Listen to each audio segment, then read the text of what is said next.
Name is doctor Sarita Kumari. आज जो मैं पढ़ाने जा रही हूँ वो उपशास्त्र प्रथम वर्ष के पाठ्यक्रम के अंतर्गत क्या है यहाँ पे संस्कृति तथा सभ्यता में अंतर। क्या संस्कृति और सभ्यता में क्या अंतर है उसको डिफाइन करना, उसको बताना है। ठीक है, अब आगे बढ़ते हैं। क्या क्या है?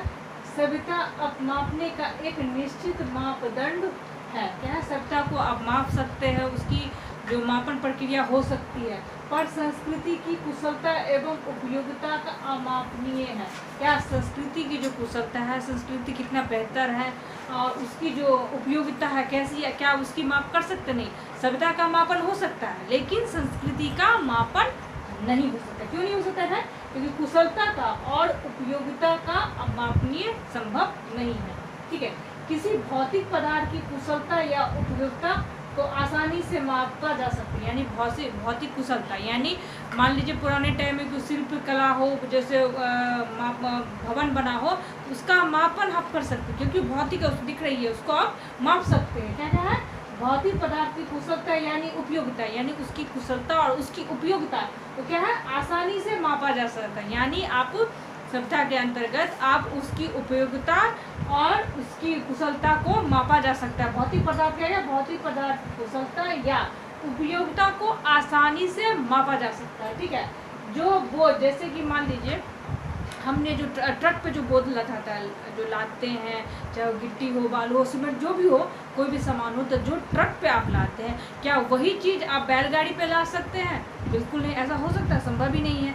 इसी कारण क्या कहा गया है, जो बोझ हम ला सकते हैं टायर गाड़ी में नहीं ला सकते, उसी तरह हम किसी योग्यता तथा अयोग्यता का पूरे विश्वास के साथ माप कर सकते हैं। किंतु संस्कृति यानी किसी की योग्यता और अयोग्यता, यानी किसी कोई आदमी कुशल है, कितना कुशल है, उसकी अयोग्यता कितनी है, उसका मापन हम कर सकते हैं। लेकिन यहाँ क्या है, किंतु संस्कृति का कोई मापदंड नहीं है। जैसा सभी धर्म, जैसे मान लीजिए कि हिंदू धर्म सबसे बेहतर है और मुस्लिम, ऐसा नहीं है।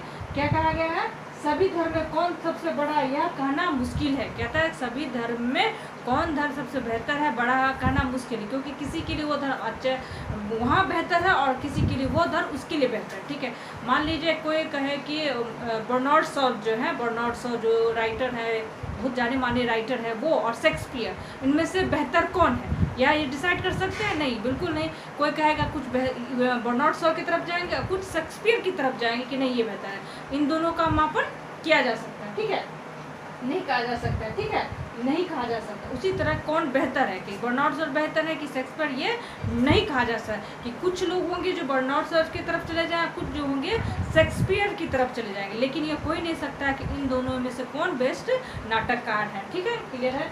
अब क्या है, सभ्यता सदैव प्रगति करती है किंतु संस्कृति सदैव प्रगति करता है। सभ्यता हमेशा प्रगति करती है। जैसे हम हमारा सिंधु घाटी सभ्यता हुआ, मोहनजोदड़ो सभ्यता, ये सब प्रगति की ना, लेकिन संस्कृति प्रगति एक परिवर्तन, संस्कृति का परिवर्तन धीरे धीरे क्या होता है, सभ्यता सदैव प्रगति रहती है, यानी सभ्यता हमेशा प्रगति में रहती है। क्योंकि देखिए जब सिंधु घाटी सभ्यता, मोहनजोदड़ो की सभ्यता, ये सब सभ्यता आई ना, तो ये इसमें क्या प्रगति हुई, क्या हुई, सभ्यता में प्रगति हुई। लेकिन किंतु संस्कृति में सदैव नहीं होता, क्योंकि किंतु संस्कृति में सदैव परिवर्तन नहीं होता है। ठीक है, मैकाइवर का कहना है कि सभ्यता प्रगति ही नहीं करती, वस्तुतः तब तक प्रगति करती है जब तक किसी महान विपत्ति से नष्ट न हो। क्या होता है?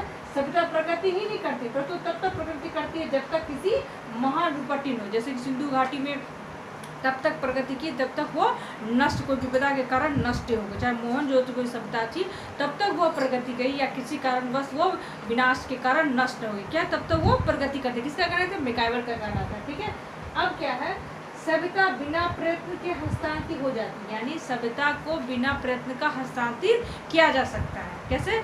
जैसे मोहनजोदड़ो की सभ्यता से देख के आपने सीखा ना कि किस तरह उसकी नाली की व्यवस्था थी, किस तरह उसका रहन सहन था, आपने उससे प्रगति किया।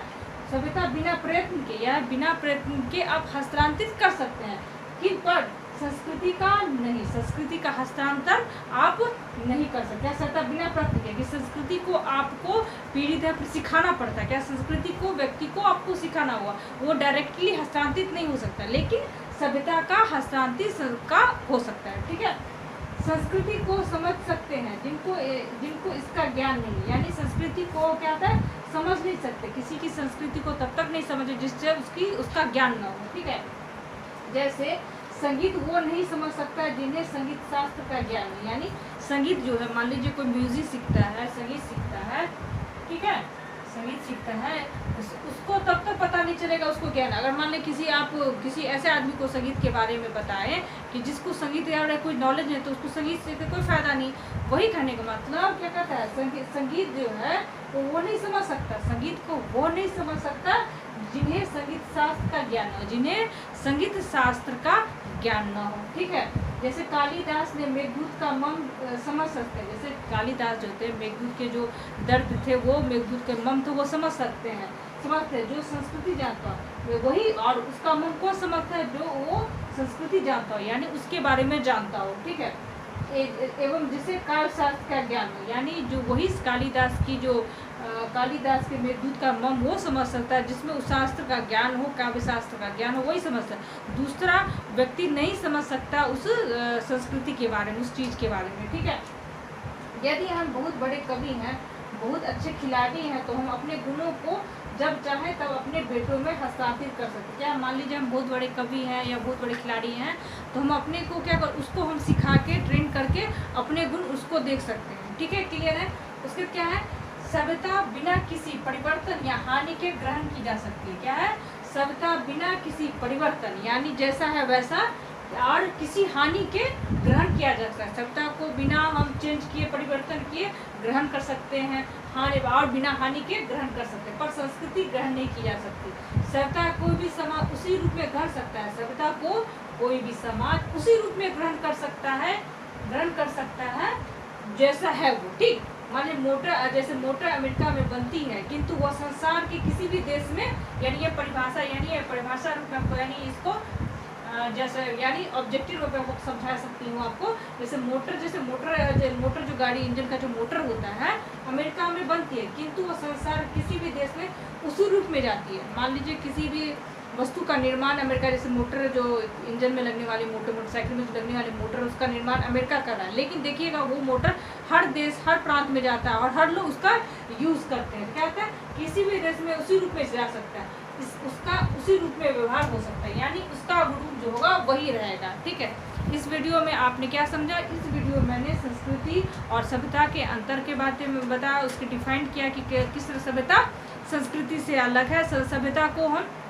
हस्तांतरित कर सकते हैं, लेकिन संस्कृति को हस्तांतरित नहीं कर सकते हैं। ठीक है, हस्तांतरित हो जाती, क्या था, सभ्यता बिना किसी नुकसान से, बिना किसी सिखाए हुए हस्तांतरित कर सकते हैं, लेकिन संस्कृति को क्या कहते हैं, बिना प्रयत्न किए हस्तांतरित नहीं कर सकते। इस वीडियो में इतना ही। आगे वाले वीडियो में कुछ नए टॉपिक के बारे में चर्चा करूँगी। इस वीडियो को सुनने के लिए धन्यवाद।